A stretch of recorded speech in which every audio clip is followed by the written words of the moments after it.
본문의 말씀을 가지고 살아계신 주라고 하는 제목으로 말씀을 나누려고 합니다. 막달라 마리아가 예수님을 만나는 그런 장면이지요. 어떻게 보면 인생이 참 어려웠던 여인이었어요. 소망도 없고 살 수도 없고, 그런 여인이 예수님을 만나서 새 인생을 삽니다. 그러니 그 고마움이 얼마나 컸겠어요. 그 고마움을 전부 표현한 게 옥합을 깨는 그런 내용이었죠. 그런데 그러한 고마움과 또 그런 또 감사한 마음으로 주님을 따르는데, 정말 어떻게 보면 이 주님은 자기 인생의 전부일 수도 있는 거예요. 근데 어느 순간에 사람들에게 잡혀서 십자가에 달려서 세상을 뜨신다, 그것도 아주 처절한 죽음으로, 이 여인에겐 그게 받아들이기가 이렇게 쉽지 않은 일이었어요. 평범하게 그냥 돌아가셨어도 마음 아픈데, 그 끔찍한 모습들을 볼 때 여인의 마음은 그렇게 편하지 않았어요. 그래서 이 유대인의 풍습처럼 장례식을 잘 치르는 어떤 그런 상황이 있는데, 그거라도 해, 마지막이라도 이 예수님의 시신이라도 좀 이렇게 좀 챙겨야 되겠다라고 하는 그런 마음으로 무덤으로 갑니다. 가서도 엉엉, 여기서 울다라고 하는 말이 나오지만 통곡을 하고 있는 상황이죠. 그런데 거기서 예수님을 만납니다. 꿈인지 생신지 모르는 일이죠. 이게 웬일이야 라고.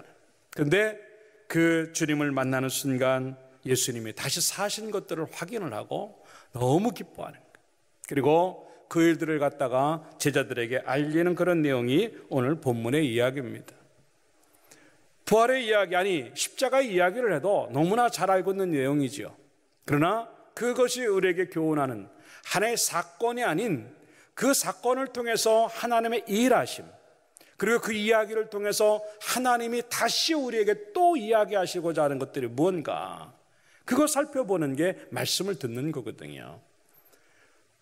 한마디로 결론을 내리면 예수님은 살아 계시다고 하는 겁니다. 과거에 어떻게 살아 계시다가 돌아가셨다가 그냥 그때 부활하신 예수님이 아니라, 지금 2021년을 살아가는 우리들에게도 그 주님은 동일하게 살아 계시다고 하는 것. 여기서부터 믿음이 시작되고, 여기서부터 우리의 삶이 되고, 여기서부터 모든 게 달라지는 거예요. 그 살아계심이 우리 가운데 다시 한번 자리 잡아서 내가 믿는 그 하나님, 나와 함께 하시는 그 하나님을 경험하면서 다시 한번 부활의 생명과 능력들을 경험하는 축복의 시간 되기를 주님의 이름으로 축원합니다. 그 모습들, 예수님을 만난 모습들, 살아계신 주님이 주신 은혜가 뭔가 하는 것들을 몇 가지로 생각해 보면서 은혜를 나누는 거죠. 저때 따라합시다. 슬픔보다 큰 위로가 있다. 네. 본문의 말씀해 보니까 15절에 예수께서 이르시되 여자여 어찌하여 울며라고 하는 겁니다. 왜 우는가라고 하는 거죠. 아까도 얘기했지만 이 운다고 하는 것은 그냥 눈물 흘릴 정도가 아니라 통곡을 하면서, 우리나라 같으면 아이고 하면서 막 가슴을 치면서 우는 상황이겠죠. 그 모습을 보면서 왜 우느냐라고 지금 말씀을 하시는데, 이 이야기는 울지 마라라고 하는 거. 울지 마라. 왜? 나 살아있어. 내가 죽지 않고 살아있어. 네가 왜 우는지 내가 다 알고, 네가 무엇 때문에 힘들어하고 네가 무엇 때문에 아파하는지 다 알아. 걱정하지 마. 이제는 마음 놔도 돼. 이제는 평안한 가운데 있어도 돼라고 하는 그 모든 좋은 이야기가 다 포함되어지는 한마디가 울지 마라라고 하는 거예요. 인생이라고 하는 게 그런 겁니다. 이게 소위 말하는 상실의 아픔이고 대상의 어떤 상실이라고 하는 말로 표현할 수 있는데, 우리가 아끼던 것들을 놓을 수밖에 없는 상황에 왔을 때, 그거를 빼앗기든 잃어버리든 간에 상관없이 그것들을 내가 애지중지했는데 없어졌다고 하는 그 마음은 보통 슬픈 게 아니라고 하는 거죠. 허전하고 뭐가 가슴 한 군데가 뻥 뚫린 것 같고. 그런데 이 여인은 예수님 때문에 인생이 변하고 삶이 변하고, 정말 예수님 때문에 모든 것들이 다 달라진 그러한 삶들을 사는 그 모습을 볼 때 주님이 없어졌다고 하는 것들은요, 받아들이기 힘든 그런 슬픔이었습니다. 매일같이 그냥 7 귀신이 들어와가지고 정신 못 차리게 하고 자기의 몸을 팔아서 살아야만 하는 그러한 천한 직업을 갖고 살 때 이게 어떻게 사람 사는 거였겠어요? 근데 지금은 공개적으로 제사함에 대한 이야기를 듣고 몸이 낫고 정상적으로 멋지게 살아가는 그런 모습인데 그냥 있었겠느냐? 이 사건이 있기 전에 누가복음 23장 27절에는 뭐라고 말을 하고 있냐면, 또 백성과 및 그를 위하여 따라서 가슴을 치며 슬피 우는 여자, 예, 가슴을 치면서 슬피 울고 있는 여자예요. 이 여인의 모습이요, 가슴을 그냥 찢었겠어요? 이거 어떻게 막 정말 끄억끄억 하는 거죠. 그러면서 슬피 우는 이 여인인데 예수님이 나타나셔서 하신 첫 마디가 뭐냐면, 어찌하여 우느냐, 울지 말라라고 하는, 울지 말라는 거예요. 가장 큰 슬픔이었는데 이 한마디에 모든 아픔과 슬픔이 한 방에 날아가는, 어찌 보면 세상이 줄 수 없는 기쁨이요, 완전한 위로예요. 따라합시다. 완전한 위로. 네? 지난주에도 제가 설교를 하면서 뭔가 가로막힌 게 있으면 그것보다 더 센 게 들어와야 그걸 밀어낼 수 있다고 말했지만도, 정말 이 슬픔 하나 때문에 인생이 가로막힌 것 같은 느낌을 들지만, 예수님의 울지 말라고 하는 그 말씀 한마디가 그 모든 것들을 다 밀어내고 씻어낼 수 있는 그 정도의 상황으로 왔다는 것은 너무 기가 막힌 은혜지요. 이게 완전한 위로입니다. 예수 그리스도의 사심이, 그의 살아계심이 우리에게 지금 그런 은혜를 주실 줄로 믿고, 오늘 예배드리는 모든 성도들에게 모든 슬픔이 씻어져 내려가는 그 슬픔보다 훨씬 큰 위로와 기쁨이 모든 심령들 속에 존재하기를 주님의 이름으로 축원합니다. 그게 아니라면 나는 지금 죽은 예수님을 믿고 있는 거예요. 아까도 얘기했지만 누구나 다 슬픔은 있어요. 목사도 목사 나름대로의 슬픔이 있고요, 또 은혜 받은 사람도, 기도하는 사람도, 돈 있는 사람도, 잘 나가는 사람도, 누구나 다 슬픔이라고 하는 걸 겪지 않을 수가 없는, 그게 인생이라고 하는 겁니다. 그런데 그 슬픔만 가지고 계속 살 것인가? 생각하면 생각할수록 그 슬픔의 현장들은 우울하게 만들고 잠 안 오게 만들고 밥맛 없게 만들어요. 어찌 보면 지금 여러분 가운데도 오늘 부활주일이에요. 가장 기쁜 날인데 오늘 별로 안 기쁜 사람도 여기 앉아 있을 거예요. 몸이 너무 아프니까, 암이라고 그러니까, 가정이 깨어질 것 같으니까, 자식들이 아직도 속썩이고 있으니까, 아직도 가난하니까, 아직도 사업이 안 되고 직장에서 나와야 되고, 너무 많은 일들이 있어서 오늘 부활, 이 참 기쁜 이 시간에도 웃지 못하는 사람이 있을 거예요. 아니, 겉으로는 웃어도 속으로는 울고 있는 사람이 있을 거예요. 세상 말로 말하면 내가 웃는 게 아니야, 그 현장에 있을 수 있어요. 그러나 그것 때문에 주님이 살아계시는 거예요. 여러분들 어떠한 상황에 있고 오늘 웃을 수 없는 상황에 놓여있다 할지라도 그 주님 사모하고 그 주님 만남을 기대하면서 내 속에 계신 예수님은 내 슬픔을 제거하시고, 내 속에 계신 예수님은 그 모든 것들을 기쁨으로 바꾸시는 살아계신 하나님이야라고 하는 것들을 믿고 고백하는 시간 되기를 주님의 이름으로 축원합니다. 이제 웃어도 돼요. 왜? 이 모든 환경이 물러갔기 때문에, 이 모든 아픔이 물러갔기 때문에 웃는 게 아니라, 예수님의 위로가, 예수님의 그 울지 말라고 하는 말씀이 나에게 밀고 들어오니까 환경은 하나도 안 바뀌었는데 내가 웃을 수 있는 것, 그게 믿음인 줄로 믿습니다. 웃으세요, 오늘부터. 너는 뭐가 이렇게 좋아서 웃냐? 네, 그것 때문에 그러는 거예요. 여러분들 지금 아직 아픈 게 그대로 있고, 가난한 게 그대로 있고, 속상한 일이 그대로 있지만 그거 너무 신경 쓰지 말아요. 다 지나간다고 믿고 그 지나간 다음에 올 그 상황을 기대하면서 오늘 나에게 주시는 말씀이, 오늘 나에게 주시는 그 위로가 내 슬픔을 씻어내서 상황과 상관없이 나는 기뻐할 수 있는 그 모습들이 만들어지기를 주님의 이름으로 축원합니다. 그냥 내려놓으세요. 아이들 뭐 입시 문제, 뭐 취직 문제, 결혼 문제, 뭐 사람 잃어버리고 뭐 여러분들 물건 잃어버리고 하는 것들 그냥 다 내려놓고 하나님이 함께 하시면 그건 아무 문제 없다라고 하는 것도 생각하면서 내게 살아계신 그 예수님은 슬픔보다 큰 위로를 주시는 분이라고 하는 것들을 생각하면서 힘을 내시기를 주님의 이름으로 축원합니다. 그래서 멕시코 어느 지방에 말이 이런 말이 있습니다. 따라합시다. 하나님께서 우리 마음에서 슬픔을 취해 가신다. 네, 하나님의 위로라고 하는 단어를 쓸 때 사용되어지는 그 말이 의미상은 뭐냐면 하나님께서 우리의 슬픔을 가져가셨다. 참 멋있는 표현이에요. 멋있는 표현.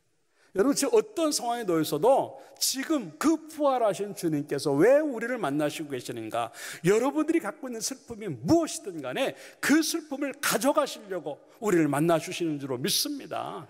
그렇기 때문에 여러분에게 있는 그 슬픔이 내 슬픔이라고 생각하지 말고 주님이 가져가셨다고 믿으면서 기쁨이 되길 주님의 이름으로 축원합니다. 이 이야기가 성경 이야기예요. 이사야 53장 4절의 말씀에 우리에게 이렇게 말합니다. 그는 실로 우리의 질고를 지고, 따라합시다. 우리의 슬픔을 당하였거늘.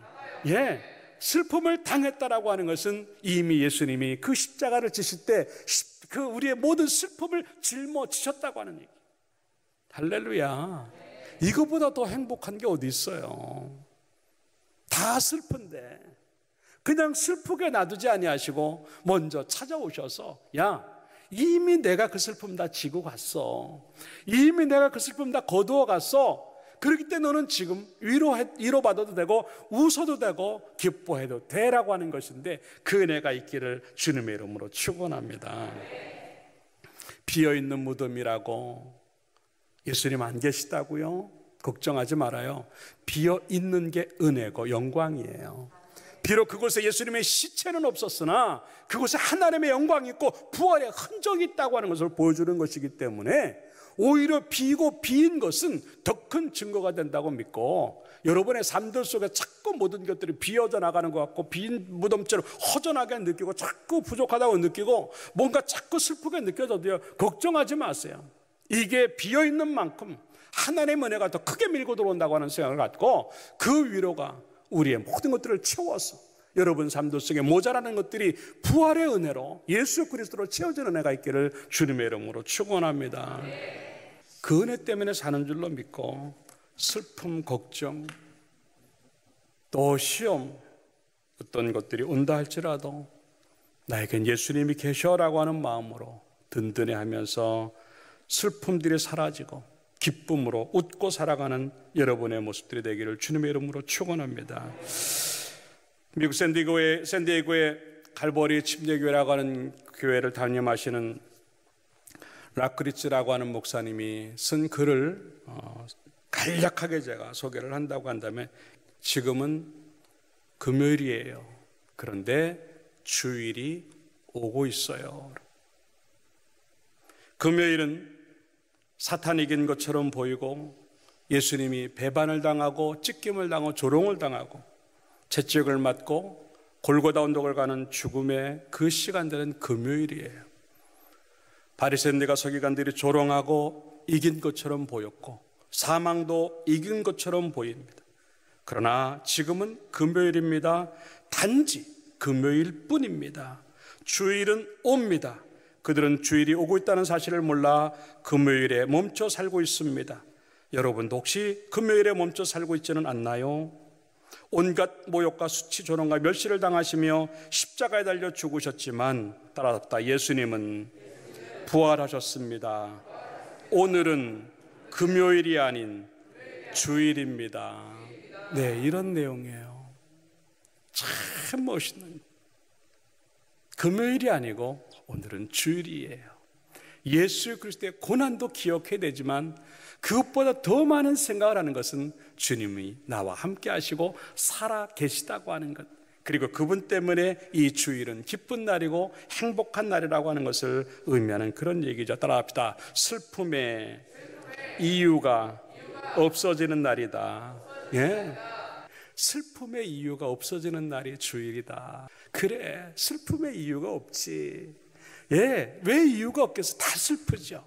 근데 슬픔의 이유가 없어질 수 있는 게 뭐냐면 예수 그리스도의 부활이 그걸 밀어내고 우리의 슬픔을 주님이 가져가셨기 때문에 주어진 결과라고 하는 것들을 생각하면서 오늘 부활주일 여러분의 슬픔의 이유가 없어지기를 주님의 이름으로 축원합니다.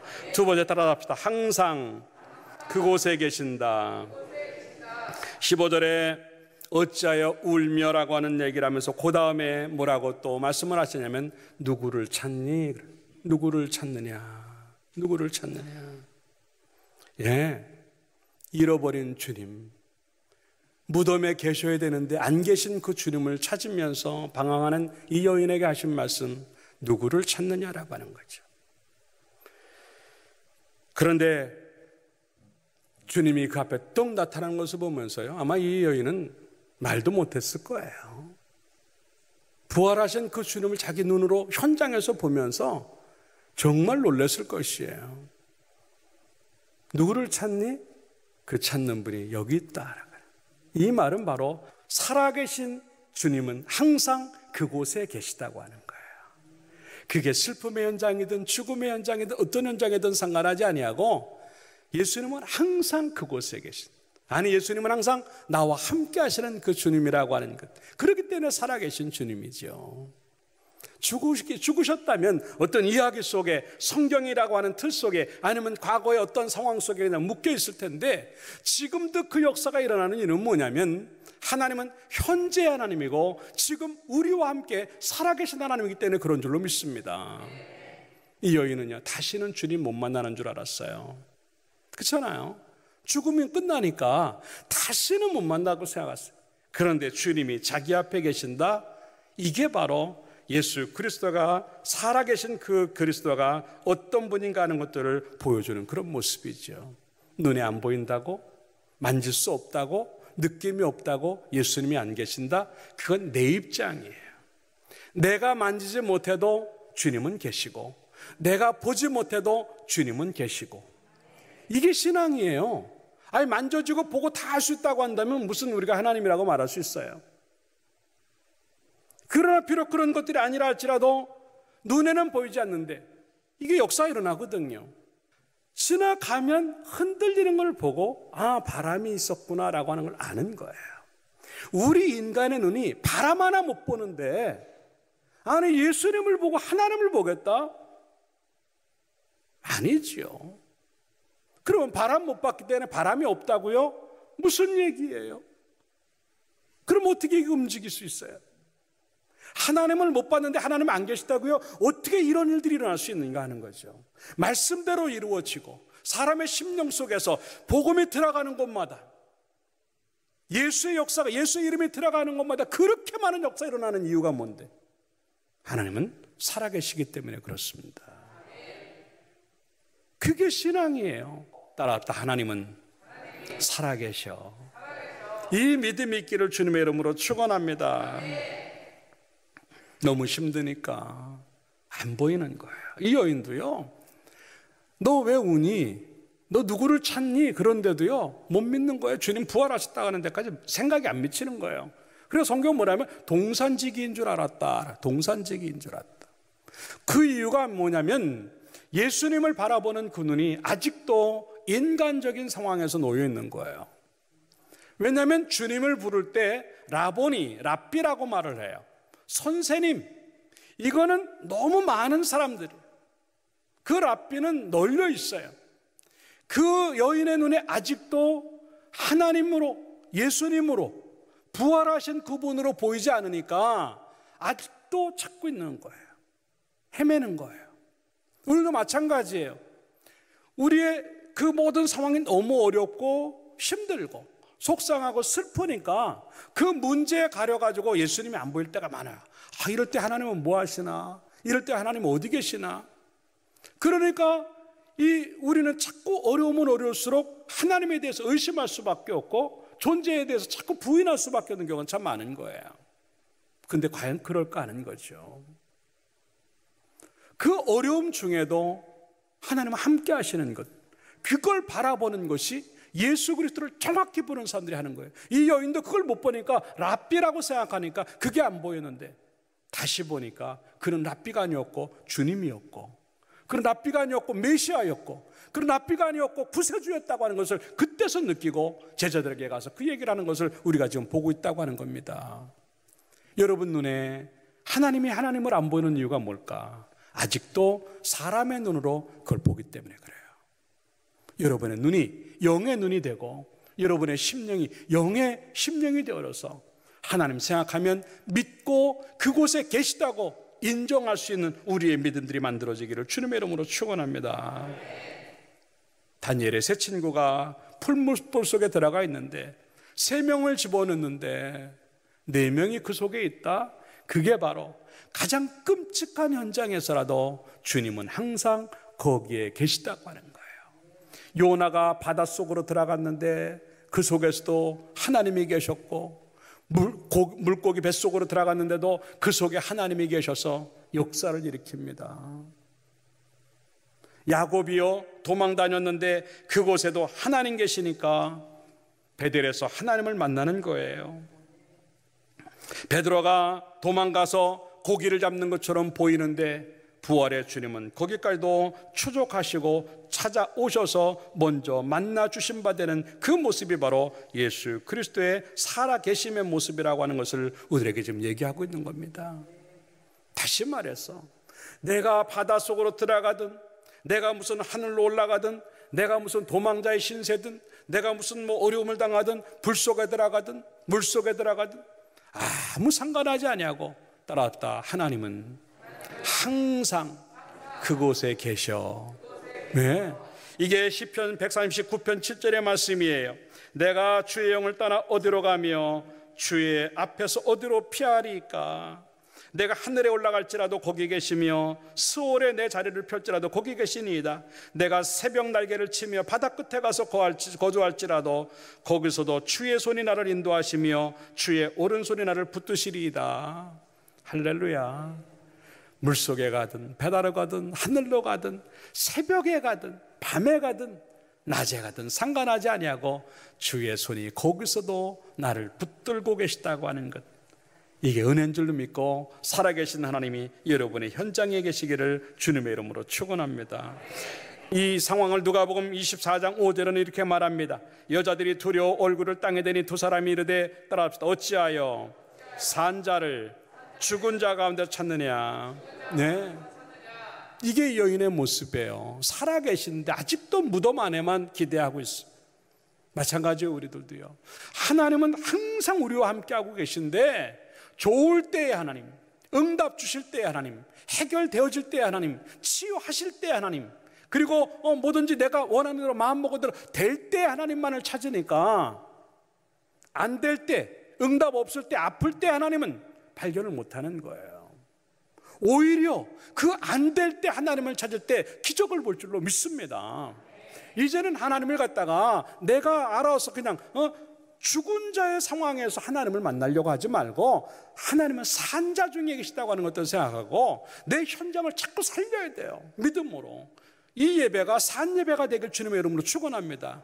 그곳에 하나님 계시는 거예요. 여러분의 찬양이, 여러분들의 기도가, 여러분의 사역이, 여러분들이 행하는 모든 일들 속에서 믿음이 살아 움직이게 하면 그 속에서 하나님 계신 줄로 믿고, 어렵고 힘들어도 그냥 여기 하나님 계셔 하고 안심하고 믿고 기대함으로 말미암아 오히려 여러분 속에 다시 그 아픈 것들이, 그 힘든 것들이 부활의 역사로 경험되어지고 행복해 하기를 주님의 이름으로 축원합니다. 그건 놓치면 안 돼요. 이제 어떤 상황 속에서도 어려움이 온다, 아, 하나님이 함께 하시지. 속상한 일이 온다, 아, 하나님이 함께 하시지. 물론 힘들어요. 아프죠? 암에 걸리면 아파요. 암에 걸린 사람만 아파요? 식구들도 아파요. 주변의 사람 다 아파요. 사업 안 된다? 아파요. 애들 문제 생긴다? 아프지요. 남편 문제 생기고 속상한 일이 생기면 아프지요. 그럼에도 불구하고 내가 버티고 견디고 살 수 있는 이유는 뭐냐면 그곳에 하나님이 계시다고 하는 거예요. 여러분들 그 은혜 가지고 어떤 일이 있어도 힘내고, 어떠한 일이 있어도 나는 산다. 따라합시다. 나는 산다. 예, 내 믿음 그거 하나만 살리면 내 사업 살고, 내 가정 살고, 내 몸 살고, 우리 자녀들 살고 산다라고 하는 그런 믿음 가지고 항상 그곳에 주님을 체험하는 여러분 되기를 주님의 이름으로 축원합니다. 마지막 세 번 따라잡다. 해야 할 일이 생긴다. 예, 17절에 예수님께서 또 한마디의 말씀을 하십니다. 예수께서 이르시되 나를 붙잡지 말라. 내가 아직 아버지께로 올라가지 아니하였노라. 따라 너는 내 형제들에게 가서 이르되, 예, 가서 이르되 이 여인에게 할 일을 주세요. 그게 사명이고 그게 곧 전도예요. 뭔 얘기를 하라. 내 형제들에게 가서 예수님 살아나셨다고, 내 형제들에게 가서 내가 예수님 만났다고, 그리고 그 예수님이 곧 하늘로 올라가실 거라고 얘기하라고 해서 18절에 가서 보니까 따라잡다. 이렇게 말씀하셨다. 이르니라. 예, 그 할 일을 그대로 해내는 이 여인의 모습을 지금 우리에게 보여주고 있다고 하는 거예요. 사실 예수님이 살아나셨다고 하는 것 빅뉴스입니다. 이 죽은 예수님이 살아나셨다고 하는 이 사건은요, 어떻게 표현하지 못해요. 아마 이 여인은요, 예수님이 뭐라 너 가서 얘기하라 그러기도 전에 빨리 막 가고 싶은 마음에 막 안달이 났을 거예요. 야, 빨리 가서 얘기. 그게 사명이에요. 여러분들, 예수님 만나면요, 해야 할 일이 보이게 돼 있어요. 그 일이 복음 증거하는 거예요. 그냥 이 여인이 그 자리에 머물러 있었다고 한다면 아니잖아요. 머물러 있지 않냐고 내가 받은 그 복음, 기쁨의 소식을 누군가에게 또 전해줘야만 하는 것, 그게 진정한 의미의 사명인데 부활을 경험한 사람들에게 주어진 일이 그겁니다. 여러분들 전도 많이 하시기 바랍니다. 초대교회 성도들이 그랬어요. 문 꼭꼭 걸어 잠그고 제자들도 또 모든 또 성도들이요, 모일 수가 없는 거예요. 그런데 어느 날 갑자기 사람들이요, 문 열어 제끼고 막 동네로 나가고 막 세상으로 나가서 난리를 칩니다. 성경에는 어느 정도 표현하냐면 전염병 걸린 사람들, 옛날 성경 연병 돌듯이, 전염병이 돌듯이 난리가 나고요, 세상이 막 뒤집히기 시작하는 거예요. 다들 저 사람 옛날에 힘없었던 사람인데, 저 사람 옛날에 못 배웠던 사람인데, 저 사람 직업이 현찮은 사람이었는데, 그런데 지금 세상을 뒤집거든요. 근데 그들이 행하는 일들을 가만히 뭔 소리를 하나 들어봤더니요, 딱 한 가지밖에 없었어요. 따라서 예수님은 살아나셨다. 예수님은 부활하셨다. 예, 당신들이 죽인 그 예수, 당신들이 십자가에 못 박힌 그 예수가 3일 만에 살아나셨다고 하는 그 이야기. 왜? 눈으로 봤거든요. 귀로 들었거든요. 만져봤거든요. 그 순간 그네들은 가만히 있을 수 없었어요. 지금도 마찬가지예요. 우리 주님 만났잖아요. 얼마나 많은 시간 동안 주님을 체험했잖아요. 그럼 내가 할 일은 하나밖에 없는 거예요. 내가 만난 그 예수, 이런 분이라고 하는 것들을 전도하고 전해주는 그 사명이 나에게 있다고 하는 것들을 생각하면서 그 일에 힘쓰는 여러분들 되기를 주님의 이름으로 축원합니다. 누가복음 24장 46절에는요, 그래서 이거를 갖다가 뭐라고 말을 하고 있냐면, 또 이르시되 이같이 그리스도가 고난을 받고 제3일에 죽은 자 가운데서 살아나실 것과 또 그의 이름으로 죄사함을 받게 하는 회개가 예루살렘에서 시작하여 모든 족속에게 전파될 것이 기록되어 따라합시다. 너희는 이 모든 일에 증인이라. 예, 부활의 주님이 제자들에게 마지막으로 보여주신 그 말씀이 뭐냐면, 따라합시다. 너희는 이 일에 증인이라. 한 번 더 따라하자. 나는 이 일에 증인입니다. 이게 사명이에요. 이 세상 다 죽어가는데, 예수 그리스도를 몰라서 죽는데, 내가 목격자라고, 내가 증인이라고 나가서 내가 만난 예수를 전해주는 것, 그게 바로 사명이에요. 너희는 이 일의 증인이라고. 증인이라고 하는 말은 이제 순교한다라고 하는 뜻이에요. 그 일을 하다가 죽더라도 나는 그 본 것을 말해야 한다는 것을 의미하는 것이지요. 여러분들, 여러분의 현장이 복음 증거하는 현장이 되길 주님의 이름으로 축원합니다. 우리도 그 증인이에요. 우리 주변에 예수님 모르는 사람들이 그렇게 많기 때문에 나는 그걸 얘기해야 돼요. 얘기하고 싶어서 근질근질해야 돼요. 그게 목격자의 모습이죠. 그냥 있으면 직무유기가 되는 거예요. 거짓말하고 자기 스스로를 속이는 거예요. 그래서 사도행전 20장 24절에는요, 내가 달려갈 길과 주 예수께 받은 사명, 그 사명이 뭐냐? 곧 하나님의 은혜의 복음을 증언하는 일을 마치려 하면은, 따라합시다. 나의 생명조차, 나의 생명조차 조금도 귀한 것으로 여기지 아니한다 그랬어요. 복음 증거하는 일에 이 초대교회 성도들처럼 목숨 걸고라도 할 수 있는 것, 말로 안 되면 삶으로 보여줘야 돼요. 오늘도 보니까 마가복음 16장 10절에는 그런 얘기를 해요. 마리아가 가서 예수와 함께 하던 사람들이 슬퍼하며 울고 있는 중에 이 일을 알림에 다들 울고 있는 거예요. 그런데 이 마리아가 가서 이 이야기를 해주면서 그 사람들의 눈물을 닦아주는 거예요. 이게 전도예요.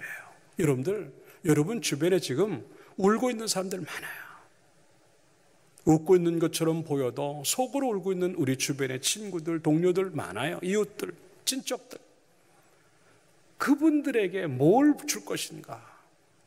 여러분들 복음이라고 하는 손수건 하나 들고 다니면서 울고 있고 아파하는 사람들에게 착한 행실을 통해서, 삶을 통해서, 내가 가진 것들을 통해서 섬기고 또 섬기고 사랑하고 또 사랑할 수만 있다면, 주고 또 줄 수만 있다고 한다면 우리는 복음을 가지고 그들의 눈물을 닦을 수 있다고 하는 것들을 생각하면서 거기까지 가는 사명자가 되기를 주님의 이름으로 축원합니다. 나는 지금 누구의 눈물을 닦아주고 있는가 하는 거죠. 내 눈물이 너무 많아서 다른 사람의 눈물이 보이지 않는다? 아니에요. 지금까지는 그렇게 했다 할지라도 예수 그리스도의 부활이 밀고 들어와서 내 슬픔을 가져간다고 믿고 나는 그걸 가지고 다른 사람들에게 눈물을 닦아주는 입장에 쓰겠다고 하는 마음으로 잘해서 여러분들이 움직이는 곳마다 복음의 역사가 나타나고 전도가 되는, 사명이 이루어지는 역사가 있기를 주님의 이름으로 축원합니다. 결론적으로 말씀을 드립니다. 우리 기독교가 다른 종교하고 차이가 나는 건 오직 하나, 예수 그리스도가 살아나셨다고 하는 겁니다. 이거 하나만 가지고도 참 종교는 기독교밖에 없고 참 신은 하나님밖에 없는 줄로 믿습니다. 그 예수 그리스도의 살아계심이 지금 우리에게 오셨어요. 여러분의 슬픔을 가져가기 위해서, 그리고 우리와 함께 하신 것을 보여주기 위해서, 그리고 가서 일하라고 하는 새로운 일을 주시기 위해서 그 예수님이 살아오셨어요. 우리도 그 만난 예수 그리스도, 부활하신 예수 그리스도를 다시 한번 우리 속에 새기면서 주신 사명 잘 감당하여 복음의 역사를 일으키는 축복자들이 되고 사명자들이 되어서 여러분으로 인해서 눈물 닦아지는 일들이 많은 축복의 통로가 되기를 주님의 이름으로 축원합니다.